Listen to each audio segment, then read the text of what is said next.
भूकंप एक प्राकृतिक घटना है जो तब घटित होती है जब पृथ्वी की पपड़ी में अचानक ऊर्जा मुक्त हो जाती है। ऊर्जा की इस रिहाई से जमीन हिल सकती है और कांप सकती है, जिसके परिणामस्वरूप कभी-कभी इमारतों, बुनियादी ढांचे को महत्वपूर्ण क्षति हो सकती है और यहाँ तक कि जीवन की हानि भी हो सकती है। पृथ्वी की पपड़ी कई बड़ी टेक्टोनिक प्लेटों से बनी है जो उनके नीचे अर्धद्रव आवरण पर तैरती है। पृथ्वी के कोर द्वारा उत्पन्न गर्मी के कारण ये प्लेटें बहुत धीमी गति से ही सही लगातार घूम रही हैं। जैसे जैसे ये प्लेटें चलती हैं, वे विभिन्न तरीकों से एक दूसरे से संपर्क कर सकती हैं, जैसे टकराना, एक दूसरे से फिसलना या अलग होना। जब दो टेक्टोनिक प्लेटें टकराती हैं, तो उनके बीच अत्यधिक दबाव और घर्षण के कारण चट्टानें टूट सकती हैं और एक दूसरे से फिसल सकती हैं। इस अचानक हलचल से भूकंपीय तरंगों के रूप में जबरदस्त मात्रा में ऊर्जा निकलती है, जो पृथ्वी से होकर गुजरती है और जमीन को हिला देती है। इसे हम भूकंप के रूप में महसूस करते हैं।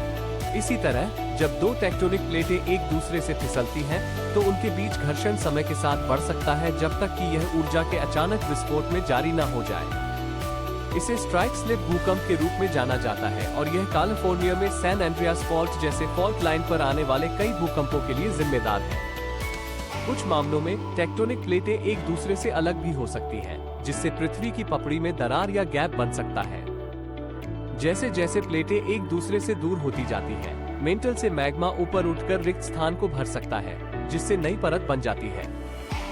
ये प्रक्रिया, जिसे समुद्र तल फैलाव के रूप में जाना जाता है, भूकंप का कारण भी बन सकती है, क्योंकि नई परत बनती है और पुरानी परत एक तरफ धकेल दी जाती है। भूकंप आकार और तीव्रता में अलग अलग हो सकते हैं, छोटे झटके से लेकर जो मुश्किल से महसूस होते हैं, बड़े भूकंप तक हो सकते हैं जो व्यापक विनाश का कारण बन सकते हैं। भूकंप की तीव्रता रिक्टर पैमाने पर मापी जाती है, जो भूकंप से निकलने वाली ऊर्जा की मात्रा को मापता है। तीव्रता जितनी अधिक होगी, भूकंप उतना ही अधिक शक्तिशाली होगा। भूकंप के प्राकृतिक कारणों के अलावा मानवीय गतिविधियां भी भूकंपीय घटनाओं को ट्रिगर कर सकती हैं। उदाहरण के लिए, बड़े बांधों और जलाशयों के निर्माण से पृथ्वी की पपड़ी पर तनाव बदल सकता है, जिससे संभावित रूप से भूकंप आ सकते हैं। इसी तरह भूमिगत जलाशयों से तेल और गैस के निष्कर्षण से जमीन धंस सकती है और खिसक सकती है, जिससे भूकंपीय गतिविधि शुरू हो सकती है।